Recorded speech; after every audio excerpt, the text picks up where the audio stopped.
This first video of a series of videos is designed to warn the public of a problem in our midst. Protect the children. 5 years ago, Jehovah's Witnesses gathered in Etihad Stadium. Less than a year later, they were found out to be covering up pedophiles. Now they want to do it again at the Marvel Stadium.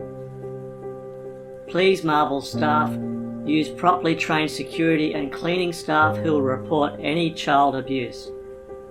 Here is the Marvel Stadium Executive Committee, board members and AFL members. Please use your own staff who are trained, who are bound by law to report even the suspicion of child abuse, to have it properly investigated and found out whether it is true or not. Do not let Jehovah's Witnesses run the show. Do not let them use their own staff. They are planning to use 1,200 individuals, some from South Australia, some from New South Wales. None of them will be bound by your rules to report. They will all be bound by Watchtower protocol. They will all be told to call the legal department, call an elder, and wait for advice from Watchtower Society. They have proven in the past not to report. They have proven that they require 2 witnesses. They have even brought the accused and the abused together in a meeting and have forced the victim to make peace with their abuser. They have no regard for not spanking children. They will spank to discipline. If a child makes a ruckus at the event, they will get spanked by their parents.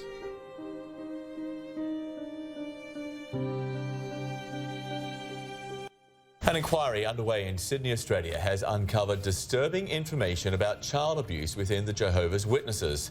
Church representatives revealed that more than 1,000 members have been identified as child sexual abusers since 1950. The Commission learned that of those hundreds of cases, none was reported to police. An elder testified that its church practiced not to report sexual abuse, but rather to adopt a scriptural response to allegations. Before judicial committee can be convened, there has to be a confession or 2 witnesses.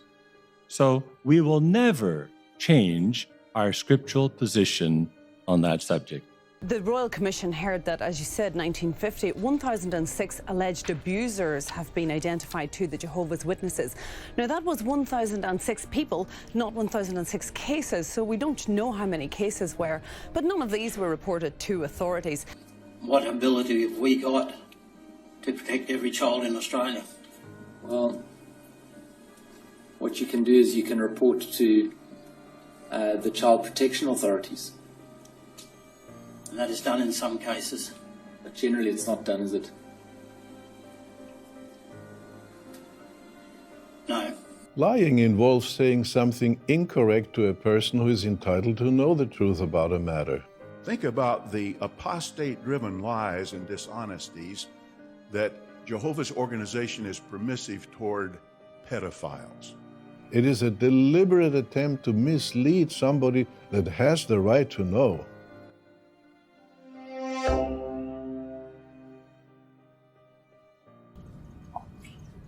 Today, Prince Harry made this a day for people to share a secret. For children that were ashamed to share their secret, today is the day for that. And so today I have a secret. It's a secret that I've had bottled up inside me for years. It's a secret that's shared by many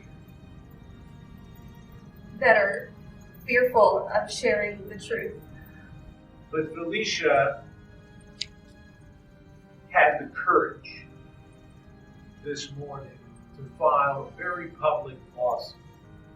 A lawsuit that puts her at considerable risk because she still has parents and family who are Jehovah's Witnesses. And for sure, this will create what they call disharmony. And she will, in all likelihood, or could in all likelihood, become shunned by her own family and those that she has grown up with and has known her entire life. But she has done this because it is important. It is important that the public understands that there is a crisis of silence within the Jehovah's Witness organization, a crisis of cover-up of the abuse, the sexual abuse of children that has been going on for decades. This case is now the 15th lawsuit we've been filing around the country to try to expose an organization that is more concerned about protecting its reputation than it is about protecting its children.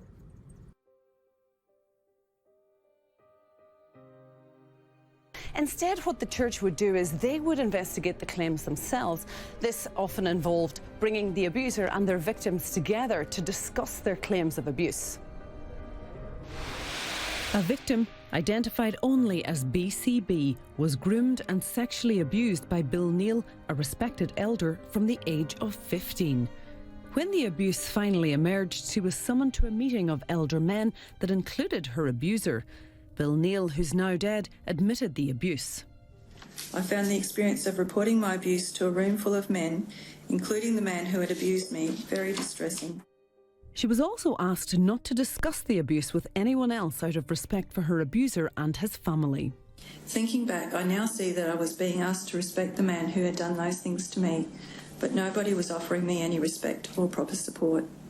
The Royal Commission heard that of the 1,006 alleged abusers identified to the Jehovah's Witnesses since 1950, not one single person had been reported to police. This evidence was borne out by the testimony of one of the church elders, who himself had investigated a case of abuse. And what about telling other authorities?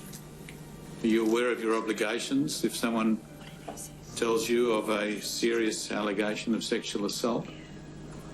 Well, we don't report it to the police. I think we encourage them to do that, but we give them the assistance to do that if they need that. Church elders could now face criminal charges for concealing the abuse. The Commission also heard that the church only believed victims if the alleged abuser confessed or there were two witnesses. The requirement that there be two or more witnesses has prevented at least 125 allegations of child sexual abuse from proceeding to a judicial committee. Before a judicial committee can be convened, there has to be a confession or two witnesses.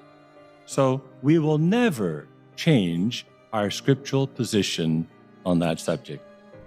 The hearing into the Jehovah's Witnesses is expected to continue for 2 weeks. The Commission heard from another elder today who also investigated BCB's case. It was told that when he was informed the woman was considering bringing her story to the Royal Commission, he asked what that would accomplish other than dragging Jehovah's name through the mud. Now, he has admitted that this wasn't perhaps the most sympathetic approach to take. And also today, the Commission has been dealing with the actual response by church elders when young women allege that they were sexually abused by members of the church.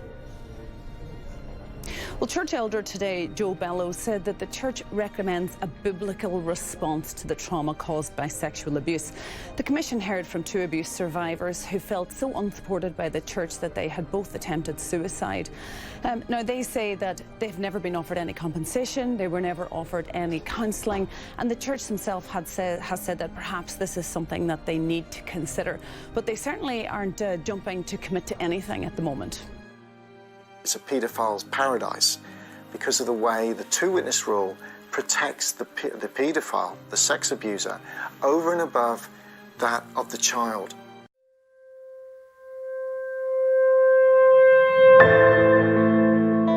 He abused me on a regular basis. You were always wondering what sort of mood he's in. Is he coming into the room? Am I his little girl today? There was no talk about going to the police. This was their way of dealing with it. The general attitude towards me when I walked into the room was just one of derision. You just get treated like a liar. And the two-person rule is the biggest problem in that. They take your childhood, those few years, with so much.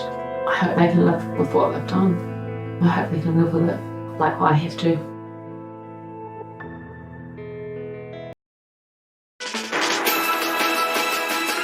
In June, 53-year-old Mark Sewell from Barry was jailed for 14 years after being found guilty of 8 historic sex offences. The judge at Merthyr Crown Court said Sewell had used his position of power as an elder in the Jehovah's Witnesses to exploit and abuse women and children. It's a paedophile's paradise because of the way the two-witness rule protects the paedophile, the sex abuser, over and above that of the child. There have been 25 similar convictions in Jehovah's Witness congregations across the UK in the last 4 years. Tonight, 2 of Mark Sewell's victims talked to Wales This Week, claiming that the organisation has kept allegations of abuse hidden. Alarm bell should have been ringing after more than one person had named Mr. Sewell. He'd done stuff previous to other people. I don't know whether they think they're outside of the law or whether they just don't want the law finding out about what's going on. If you're prepared to die for your flock, I think you should be prepared to come to court for your flock.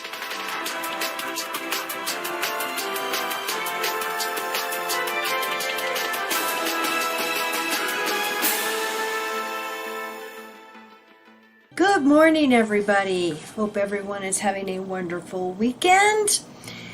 And I want to thank Romana very much because we have another convention that has been kind of downsized. Brisbane, Australia, Queensland, and they used to be called district conventions, and now they're regional conventions, which we knew. And for years they were held at the Brisbane Entertainment Centre in Boondall. There was also 2. So here again we've got, a large entertainment center, arena, whatever you want to call it. Now these are being moved to the Assembly Hall in Park Ridge. So they used to have 3-day weekends fitting over 10,000 people in each day. So just to show how they're downsizing, they have now changed that to 14 smaller 3-day conventions at the Assembly Hall. Interesting, and it fits in with other changes in relation to conventions, which you guys have been talking about. So they got the invitation, and I just want to show here they have the time and locations, the dates, and these are the 14 that are going to be at the Assembly Hall instead of the big convention. 14 of them, yep. Starting July 19th and 21st, going clear to October. Interesting. Now, along those lines, I wanted to cover just a few other things. We happen to have gotten this from our source. It is the Public Information Desk Representative 2019 Regional Convention sheet. And I want to go down to about halfway.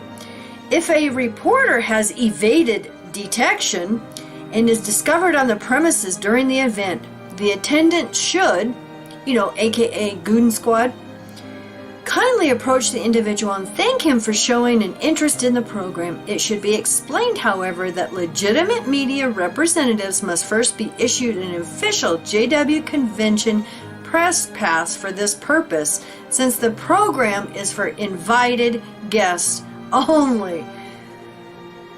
Then follow the direction above for reporters that show up uninvited. Now it's interesting because when you go to the PID, Public Information Desk Representatives, the directions here, request the journalist credentials, including his name and outlet he represents. Inquire if there are any aspects of the convention or Jehovah's Witnesses that the journalist is particularly interested in. Attempt to gain some insight into the reporter's objectives, and if there are any indication that his angle would be negative, After obtaining the information above, thank the reporter for his interest, but inform him that we are unable to provide a tour or any further information at this time. Inform the reporter that his information will be forwarded to the local spokesman. No other commitments should be made. If the reporter's objectives appear positive, the contact information of the local spokesman can be provided. Talk about paranoid, I swear.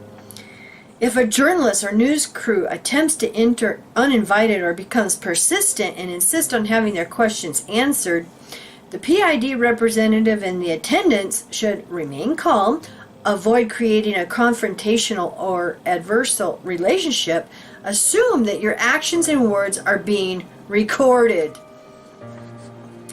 The PID representative will restate that we are unable to provide a tour or any further information at this time. Emphasize that you're simply neither qualified nor authorized to address these issues. And request if they send their questions in an email for further consideration. Provide the contact of the local spokesman if requested. If necessary, remind the reporter the event is for invited guests and your request cannot be accommodated for the sake of good order. We request that you respect these reasonable limits. Tongue twister. Since the convention event is only open to those from the public who are invited, we are not obligated to allow entry onto Assembly Hall property. So it's interesting to even say here, Assembly Hall property. Wow. Now we know that even some ex-Jehovah's Witnesses who get invitations in the door, they will go to the convention with the invitation in hand, and sometimes the security goon squad won't even let them in. Alright everyone, thank you for watching, and thank you for your comments and your emails. And I appreciate all your help getting this information. And I hope you all have a wonderful weekend. Bye. Do you trust me?